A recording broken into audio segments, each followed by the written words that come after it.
করবেন নিশ্চিতভাবে। আশা করব যার চ্যানেল থেকে পোস্ট হোক না কেন আপনারা এই ভিডিওটি কি করবেন, শেয়ার করবেন। আপনার বন্ধু বান্ধব সার্কেল যেটা আছে, কলিগ আছে, পরে ফান্ডামেন্টাল রাইটস এর মধ্যে পড়ছে যে আমাকে সুস্থ করে তোলার দায়িত্ব হচ্ছে সরকারের, তাহলে আমাকে অর্থ খরচ করে এখানে সুস্থ হতে হবে বা আমার পরিবারের লোককে অর্থ খরচ কেন করতে হবে, এটা প্রশ্ন তুলতে হবে। তা আমি এই বিষয়ে বিস্তারিত যাচ্ছি না।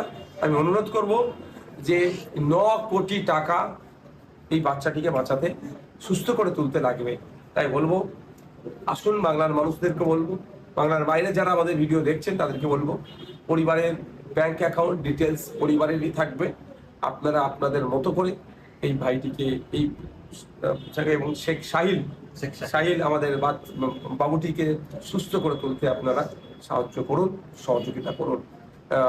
আমি একজন রাজনৈতিক আপাতমস্তক কর্মী হলেও আমি সাধারণ মানুষের ভালোর জন্যই আমি রাজনীতিতে এসেছি।